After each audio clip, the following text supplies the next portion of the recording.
Hello everyone. This is question number 13 of exercise 5.1. And these are some fill in the blanks which we will fill after reading the statement carefully. Okay. So first part is, if two angles are complementary then the sum of their measure is. कि अगर दो angles complementary हैं तो उनका सम कितना होगा. अब complementary angles कौन से होते हैं? ऐसे दो एंगल जिनका सम जो है एंगल 1 और एंगल 2 जिनका सम था 90 डिग्री. ठीक है. तो अगर दो एंगल्स कॉम्प्लीमेंट्री हैं तो उनका सम भी कितना होगा? 90 डिग्री होगा. तो first fill in the blank का आंसर क्या होगा हमारे पास? 90 degree.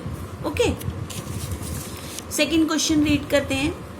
If two angles are supplementary then the sum of their measure is dash.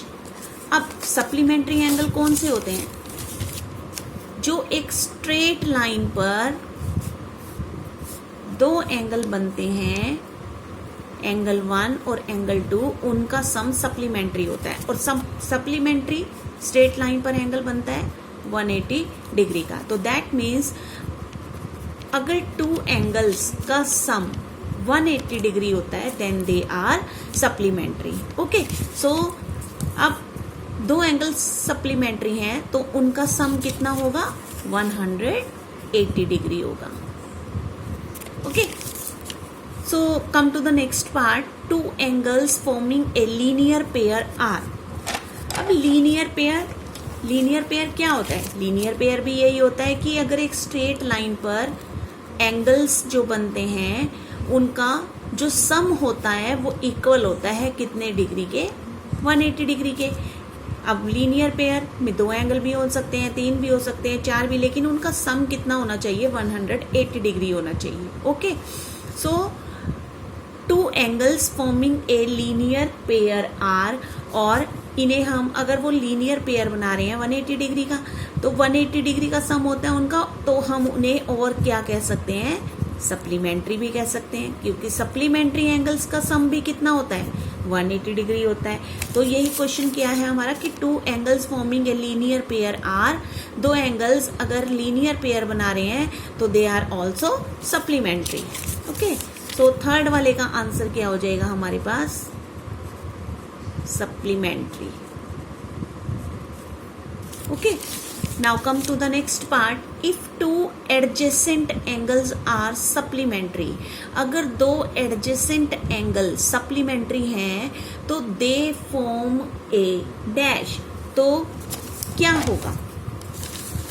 क्या बनाएंगे वो? दे फॉर्म ए कौन सा एंगल बनेगा? मतलब कि तो अगर टू एंगल्स आर सप्लीमेंट्री, अगर दो एडजेसेंट एंगल, अब देखो ये हमने एक स्ट्रेट लाइन ड्रॉ की, इस पे हमने दो एंगल बना दिए, angle 1, angle 2.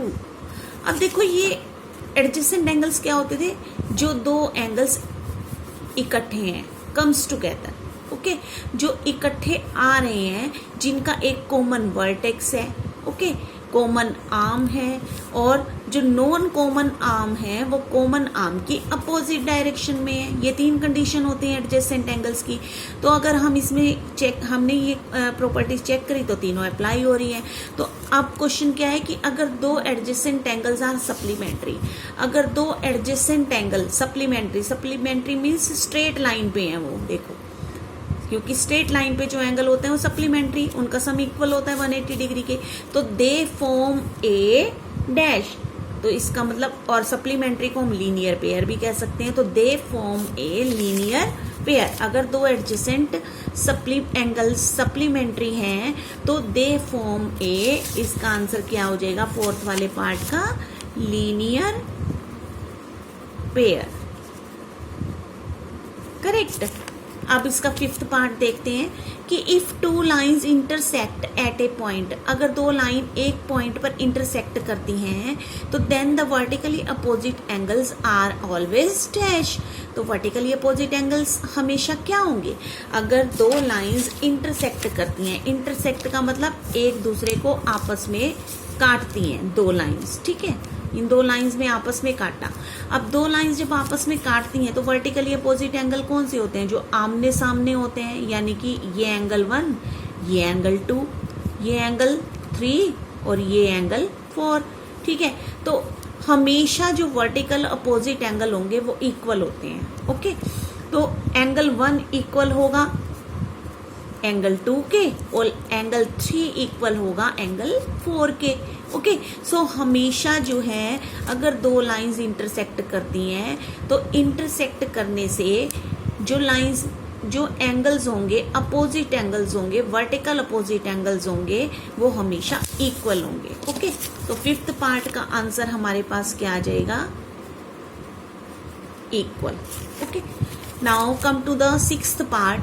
If two lines intersect at a point, अगर दो लाइन इंटरसेक्ट करती हैं एक पॉइंट पर, and if one pair of vertically opposite angles, अगर एक पेयर वर्टिकल अपोजिट एंगल्स का जो है वो एक्यूट है, then the other pair of vertical opposite angles are, तो दूसरा पेयर हमें बताना है कि वो क्या होगा। अगर एक एंगल, एक पेयर जो है वो एक्यूट एंगल्स का है तो दूसरा कैसे होगा? तो लेट्स सी, ये जो दो हमने लाइंस इंटरसेक्ट की, यहाँ पे हमारे पास कितने एंगल बने? Angle 1, angle 2, angle 3 and angle 4, okay. ये 4 एंगल्स बने। अब वर्टिकली अपोजिट एंगल्स में उसने कहा कि अगर एक पेयर हमारे पास एक्यूट एंगल का है, ओके। मान लो कि ये एक्यूट एंगल है, ये भी एक्यूट है, ठीक है। तो और ये एक्यूट, लेट्स सपोज कि ये 60 डिग्री का एंगल है, ओके, और ये भी 60 डिग्री का है, ठीक है। अब ये 60 डिग्री का एंगल है। अब अगर हम इसका दूसरा एंगल चेक करें, एंगल 3 और एंगल 4, क्योंकि वर्टिकल अपोजिट एंगल है तो इक्वल होंगे ना। अगर ये एक्यूट है तो ये भी एक्यूट होगा। अब अगर एक एक्यूट है तो दूसरा क्या होगा? अब ये देखो, यहां से ये स्ट्रेट लाइन हमारी है, और स्ट्रेट लाइन पे जो दो एंगल होते हैं वो सप्लीमेंट्री होते हैं या लीनियर पेयर होता है। तो वो सप्लीमेंट्री या लीनियर पेयर कितने डिग्री के इक्वल होता है? 180 डिग्री के इक्वल होता है। तो एक एंगल हमें गिवन है स्ट्रेट लाइन पे, ये देखो ये स्ट्रेट लाइन है, इनमें से हमें एंगल 1 दे दिया। एंगल 4 अगर हम फाइंड आउट करें तो कितना आया? माइनस कर देंगे, 120 डिग्री आया। दैट मीन्स ये एंगल हमारे पास कितना हुआ? ये 120 डिग्री हुआ, ठीक है ना। और तो अगर ये 120 है तो ये भी 120 डिग्री हुआ।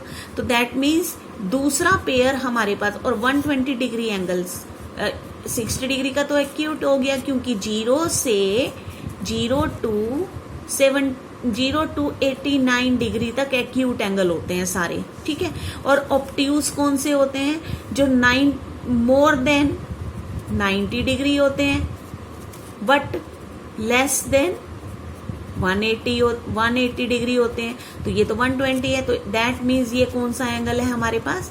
ऑब्ट्यूज एंगल है। यानी कि अगर ये ऑब्ट्यूज है तो ये भी हमारे पास ऑब्ट्यूज होगा, क्योंकि अपोजिट एंगल्स आर इक्वल। अगर ये एक्यूट है तो ये एक्यूट है, अगर एक पेयर एक्यूट है तो दूसरा क्या होगा? ऑब्ट्यूज होगा।